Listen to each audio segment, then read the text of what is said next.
to Let's Talk Tuesday. This is the podcast where we have real conversations about learning, leadership, and what it truly takes to help people and organizations grow. Each week, we bring together different perspectives, experiences, and voices to explore what learning development really means, why it matters, and how we can do it better. Today, we have a very special guest, Julie Ann Gniadek from Ossipee, New Hampshire.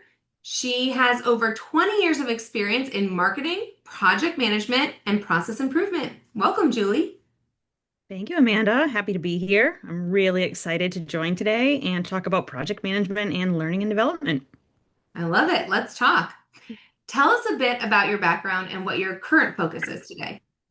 Sure. So I actually got my start in project management by accident. I started my career in print publishing, print textbook publishing. I worked for Pearson Education in downtown Boston for nearly a decade. I was originally hired as an associate PM before I really understood what project management was. And really, my role there was to gather requirements for stakeholders, really working with colleges and universities all over the United States and Canada to develop custom educational materials for students, higher ed students. Um, in that time frame, I went back to school, got my master's degree in project management, because within that decade, I realized that this is what I was put on this earth to do.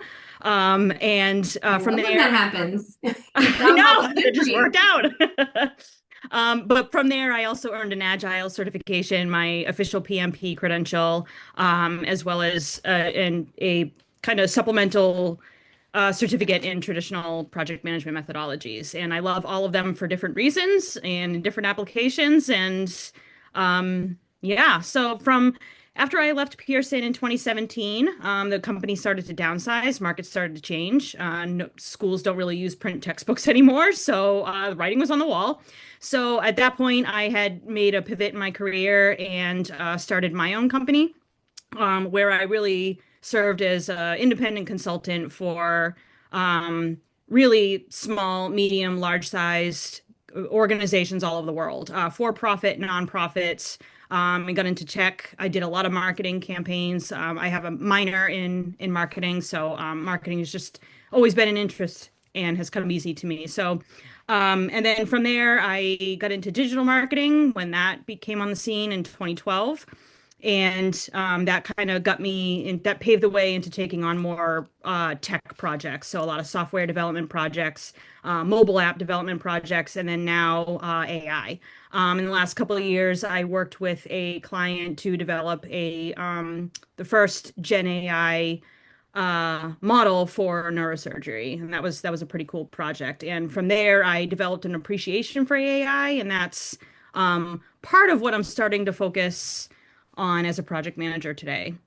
Wow. Yeah, that is a quite the journey and very fun, interesting. It's amazing how you can only understand your career in reverse, right? When you're in it at any point, you'd be like, wait, where am I going next? What? Yes. Yeah. So I love it to see the twists and turns and here you are today. So tell me, what does learning and development mean to you? Yeah, actually, so I admit that I've never really had a background or appreciation for learning and development until maybe the last few years. In when I had before coming to GTDS, actually, I worked with the Chicago Botanic Garden for 3 years, and I still have a couple of small projects with them today. But I was the first introduction to project management for that organization. So the organization had never been exposed to what a project manager is or does or how it's supposed to help them. So that had to be treated with kid gloves, as you can imagine. But anyway, advancing 3 years, I had taken on a number of projects stemming all across different areas and operations and departments of the garden. And coming out of that, we had also established the first ever project management office, or PMO, for the garden. We had adopted Smartsheet as the primary project management tool. And in addition to myself, 5 other project management consultants were hired after me. And then I kind of saw that as a point to pivot and help the organization develop a internal project management training program and mentoring program to help the garden build up internal project management resource capacity. So I had never done anything like that before. As I've described, first and foremost, I am a PM with a PMP. I had no idea what was supposed to go into developing a training program to teach project managers who are not project managers how to be project managers. So I had to really take a lot of time to learn that, study the right way to put together a training, how you break down concepts that people haven't had previous exposure to or might come from different backgrounds. And it's like, how do you take those concepts and design and deliver them in a way that A is engaging and B helps them learn and also is something that they can apply immediately to their day-to-day job. So I had a lot, my work cut out for me, but I ended up reading a lot of books to learn the right and wrong ways to do it. And a lot of it was just, hands-on experience. I love working with people. Many moons ago, I actually wanted to be a teacher, K through 12, but then I ended up becoming a project manager. So, but anyway, it ended up being a huge success. We ended up putting about 28 people total from the garden through the program. A lot of them are still kind of serving as project managers today. They're using the Smartsheet platform, and periodically I come back, usually about once a quarter, to just do another ad hoc training on project management to keep them engaged and to keep them using the system and adopting it. So, but through that experience, it really it awakened something in me and a greater appreciation, I guess, for learning and development. And now I'm actually working with a client of ours on how to properly plan out and execute really high quality training initiatives for companies, really help boost that quality. So it's definitely a different area of project management, one I've come to appreciate and enjoy and really love. So, yeah. Yeah, as a people person, you want to help people, want Yeah. people to succeed, so it's a natural, it lends itself to that. It's so interesting because when you talk about Pearson and, the university stuff that you were doing, I would think that that would have been part of it, right? Because it's college education and stuff, but it wasn't the same level, and that's what I love about learning development is people Yeah. come from so many different backgrounds, but Yeah. also you would think something had learning development in it and then it didn't. And then the opposite is true too. Like you hear about things that you're like, well, what's learning development doesn't have a place in that. And meanwhile, it's something that's going to be, helping push the company forward, helping, people get better and improve. I mean, it seeps into every aspect. When you have people, which I think all companies still do, it's a critical component. Yeah. So, why do you think learning and development is so important, especially today? Today, there is so much change. There is so much change. We could easily go down the political climate avenue, which we won't. So there's that avenue there. But even then, it has the economy and the political climate have really impacted organizations. I'm seeing it in some of the clients that I'm working with, where there's just a lot of change. And change is a very scary word for any person. Human beings, we are naturally change averse.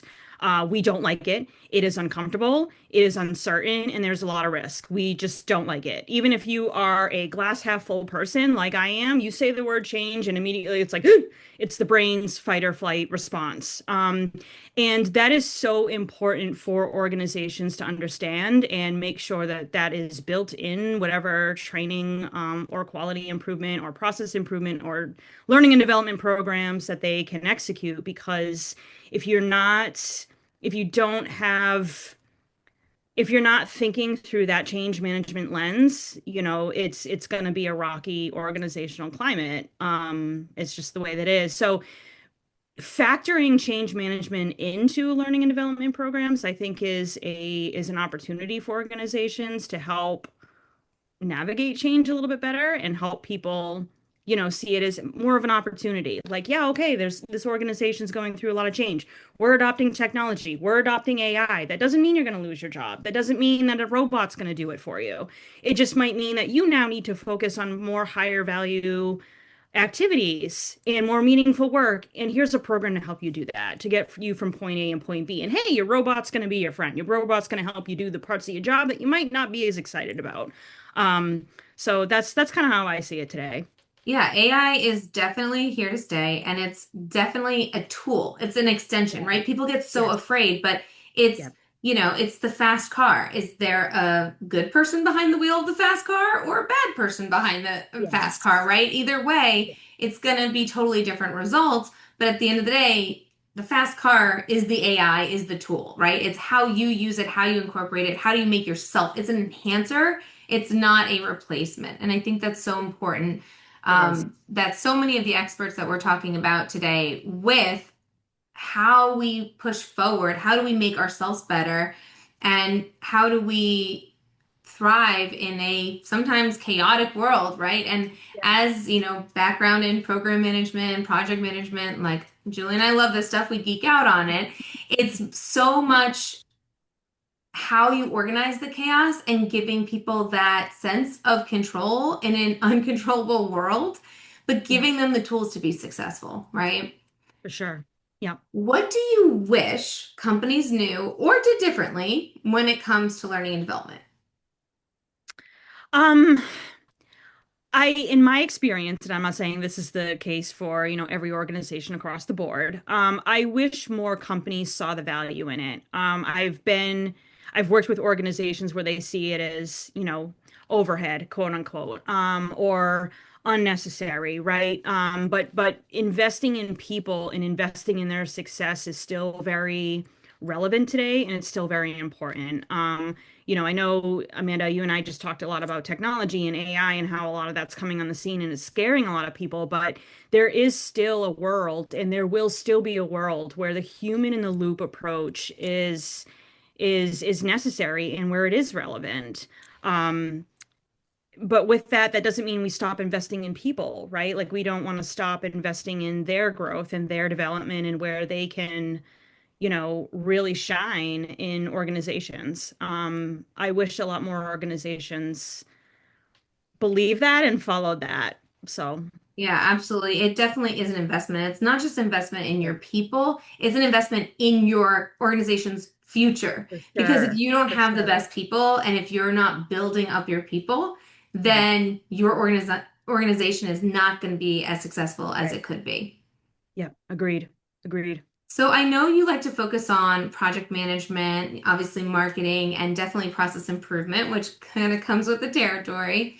Can you give everyone one actionable tip that they can take and apply right now, today, as it relates to process improvement and project management? You got it. The first thing that comes to my mind is second set of eyes. And by that I mean, even if your processes aren't perfect, or that there might be defects if you're developing a product, or that there are failure points in a process, that happens, and it happens pretty frequently. But the easiest fix, I mean, you could hire a consultant or you can hire an analyst to come in and help you figure out where your failure points are and also how to pinpoint some solutions and fixes for them. But the easiest thing that you can do to implement right on your own is a second pair of eyes. And that can be on, a deliverable. It can be on a product. It could be on a prototype. It could be on a PowerPoint, whatever you might be producing. Just getting another pair of eyes is an easy, super easy thing to implement that improves quality. It doesn't necessarily mean that the quality of your work is poor. It's just having a fresh set of eyes on any deliverable. I mean, they might catch something that you might not. Um, It's the old yeah, adage, two heads are better than one, group of heads are even exactly. better. Exactly. The Yep. sum is greater than its parts. That's Yes. definitely tried and true, and people overlook it so often. They think Yep. they have to do it, they have to get there. But having a second set of eyes, I love that, and I'm going to take it even one step further and say, have somebody who doesn't think like you, right? So have someone who has a totally different view, Yes. totally different role, totally different perspective because that's really going to elevate your game. And what they've found study after study is organizations that have more diverse population of their employees do better in the market, right? Do Yep. have better growth and income levels because, or profit levels, because their people are more diverse, so they're thinking of more diverse solutions. Yes. And Yes. so I love that second set of eyes. Yes, even if it's just an email or you Yep. want to take on something, it's one of my favorite thing. I call it pressure testing. I love to ask questions. I love to see what are your thoughts on this or pull the audience, right? Get a Yeah. couple of different perspectives on it. And again, try to find someone who's not like yourself because Yeah. that's going to exponentially increase your Sure. value, I think. For sure. Absolutely. Yep. And it could be on something that you've produced 7,000 times. Just getting an extra set of eyes. And to your point, Amanda, like you just said, having somebody that might not see the same thing over and over again, or might can just bring that fresh perspective that you otherwise wouldn't have considered. And it's a great way, it's a great, easy lift way to improve your quality. Absolutely. Well, thank you Yeah. so much for joining us Thank today you, Amanda. for Let's Talk Tuesday. I hope this discussion gave you a lot of great tips in the audience. Again, project management is one of those words where people get a little intimidated about it, but it doesn't have to be so complicated, right? There's the people component of it, there's figuring out a plan, setting clear outcomes, and then attacking it. So, thank you so much for your time. We've loved having you here. We've covered a lot of ground, but just wanted to thank you so much for being part of today's episode. And with that, we'll begin to wrap up. So I hope this discussion gave our audience a few new perspectives, sparked some ideas, and left you with at least one takeaway you can put into action immediately. If you've enjoyed this episode, be sure to subscribe and join us every Tuesday as we continue exploring learning, leadership, and what it takes to help people and organizations grow. And if today's conversation resonated with you, or if you'd like to join me for a future episode, I'd love to hear from you. Until next time, keep learning, keep growing, and let's talk again on Tuesday. Thanks, everyone.